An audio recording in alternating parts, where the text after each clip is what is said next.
বন্ধুরা, আজকে আপনাদেরকে দেখাবো কি করে পেটিকোট সেলাই করতে হয়।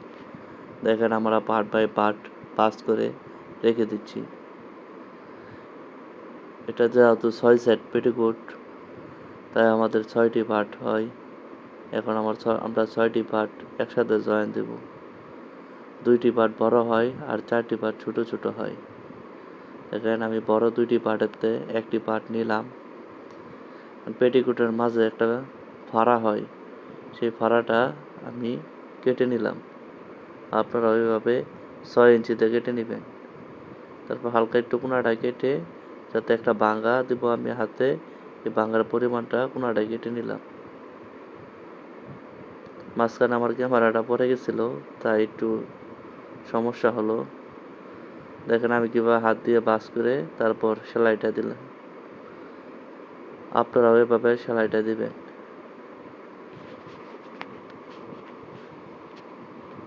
এখন ফিতা দিয়ে যে এই বেলটাকে বানাবো, দেখেন ফিতার মাথাটা হালকা একটু কেটে তারপর এখানে বসাবো। আমি যেভাবে কাটতেছি আপনারাও এভাবে কেটে বসাবেন।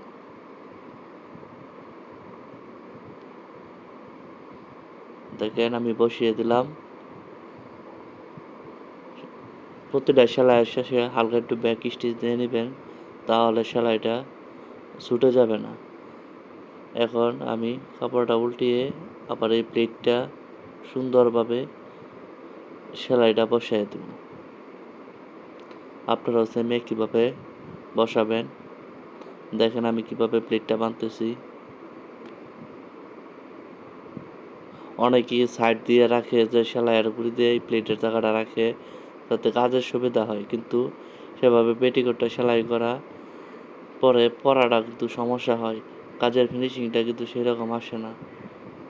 আর এইভাবে একটা কারিগরের কিন্তু দুর্নাম হয়। আপনার একটু সময় যদি বেশি লাগে, তাহলে এভাবে মাঝখান দিয়ে কেটে তারপর প্লেটটা বানবেন। আমি যেভাবে প্লেটটা বেঁধেছি আপনারাও সেম একইভাবে প্লেটটা বাঁধবেন। বাড়তি সুতাগুলো সাথে সাথে কেটে নেবেন।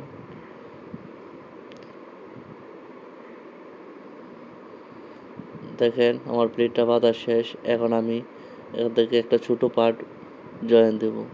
দেখেন এই পার্টটা আমি উপরে বসাইলাম। পরবর্তী পার্টটা কিন্তু আমি নিচে বসাবো, তাহলে কাপড়টা উল্টা পাও ঠিক থাকবে। এখন উপরে বসে হালকা ব্যাটারি দিয়া এখন সেলাইটা দিয়ে দিতেছি। আপনাদের যদি বুঝতে কোনো সমস্যা হয়, তাহলে অবশ্যই আমার কমেন্ট বক্সে কমেন্ট করবেন। আশা করি আপনাদের সমস্যার সমাধান দেওয়ার চেষ্টা করব।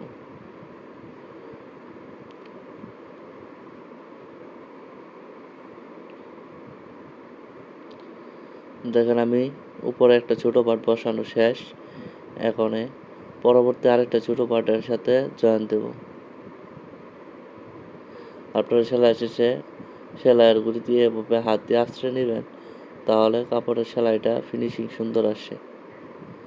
এখন দেখেন এই ছোট পার্টটা আমি আগেরটা উপরে বসাইছিলাম, এখন এটা নিচে বসাবো।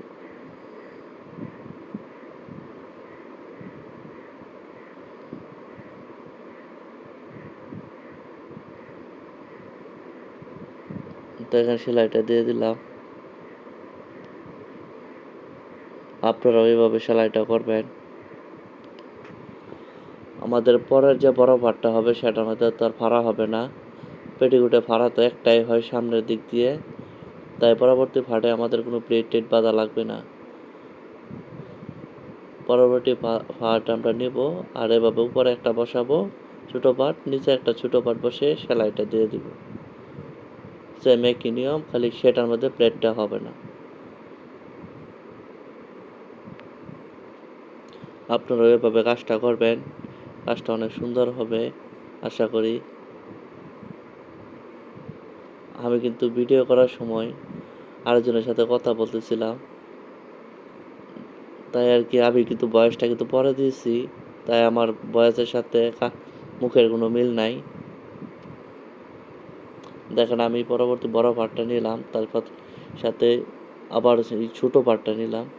ছোট পার্ট নিয়ে একটা সেলাই দিয়ে দিতেছি। আপনারাও সেম একইভাবে সেলাইটা করবেন।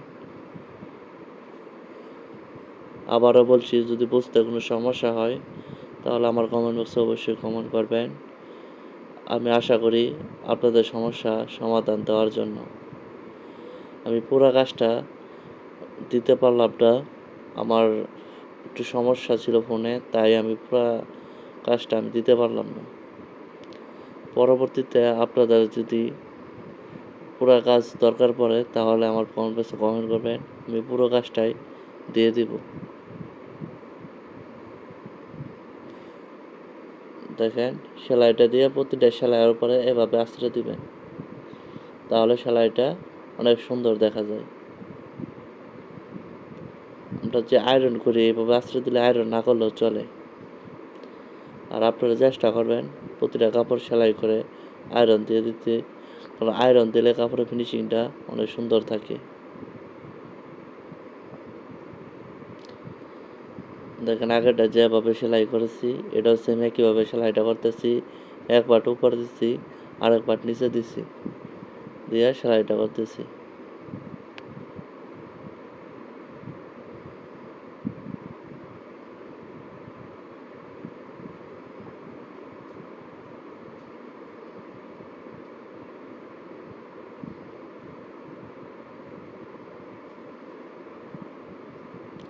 আশা করি আপনারা কিছু হলে বুঝতে পারবেন। এভাবে কাজটা করলে দেখেন কাজটা অনেক সুন্দর হয়। আমি প্রতিটা সেলাই শেষে হালকা একটু ব্যাক স্টিচ দিয়ে নিছি। আপনারা ওইভাবে ব্যাক স্টিচ দিয়ে নেবেন, তাহলে সেলাইটা ছুটে যাবে না। আর প্রতিটা সেলাইয়ের পরে এইভাবে হাত দিয়ে একটু আঁচড়ে নেবেন, তাহলে সেলাইয়ের ফিনিশিংটা অনেক সুন্দর আসে। এখন দেখেন দুইটি পার্ট আমি একসাথে জয়েন করে দিব।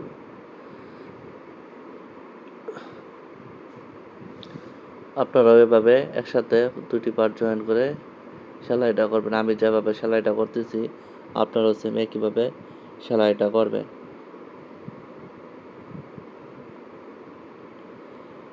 আমি ভিডিওটা স্কিপ না করে আপনাদেরকে বোঝানোর জন্য, ভিডিওটা অনেক লম্বা হলো তাই আমি ভিডিওটা স্কিপ না করে আপনাদেরকে দিয়ে দিলাম।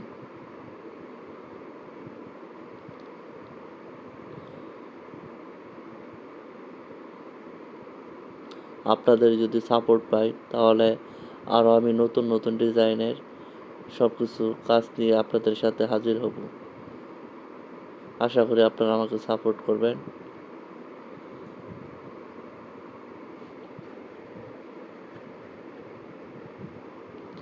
তারপরে এই পাশেও সেম একইভাবে একটা সেলাই দিয়ে দিবেন।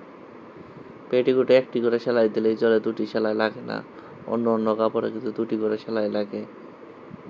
আমি একটি করে দিতেছি, আপনারা দুটি করে দিলে দিতে পারেন, কোনো সমস্যা নাই।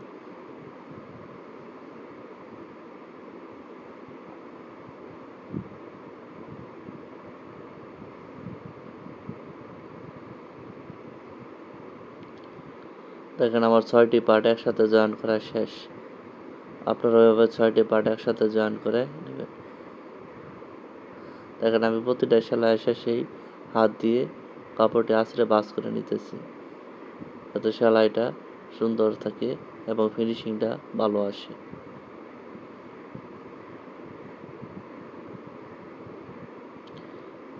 এখন আমরা নিচে যে বাঁকাটা সেই বাঁকাটা দেব।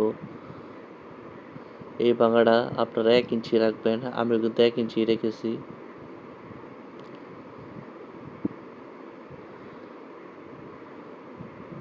আমি উপরে প্লেট বাঁধার যে কাজটা সেটা আমি এই ভিডিওতে তুলে ধরতে পারলাম না, তার জন্য আপনাদের কাছে আমি ক্ষমা চাচ্ছি। পরবর্তীতে আমি অবশ্যই আপনাদেরকে কীভাবে প্লেটটা, উপরে যে প্লেটটা বাঁধা হয় সেটা কীভাবে বাঁধতে হয় তা আপনাদেরকে দেখিয়ে দেব। আর আশা করি আপনারা আমাকে সাপোর্ট করবেন।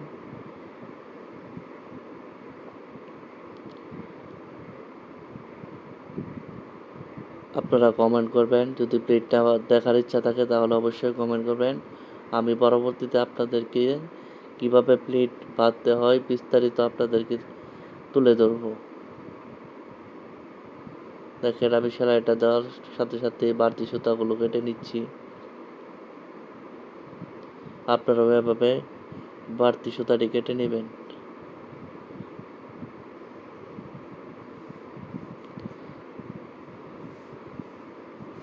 আমি আবারও বলছি, আমি উপরে প্লেটের ভিডিওটা দিতে পারলাম না পুরোটা, আপনাদেরকে পরবর্তীতে আমি অবশ্যই প্লেটের ভিডিওটা দেখাবো। আপনারা যদি দেখার ইচ্ছা থাকে তাহলে আমার চ্যানেলটি সাবস্ক্রাইব করবেন এবং কমেন্ট বক্সে কমেন্ট করে রাখবেন। আশা করি আপনারা কাজটি সুন্দরভাবে বুঝতে পারবেন। আর যদি বুঝতে না পারেন তাহলে অবশ্যই আমাকে বলবেন, আমি আপনাদেরকে বোঝানোর জন্য চেষ্টা করব। আর এরকম ভিডিও যদি ভালো লাগে তাহলে অবশ্যই আমার চ্যানেলটি সাবস্ক্রাইব করবেন, তারপর নিচ দিয়ে আরেকটা সেলাই দিয়ে দিবেন। দেখেন আমি দিয়ে দিচ্ছি।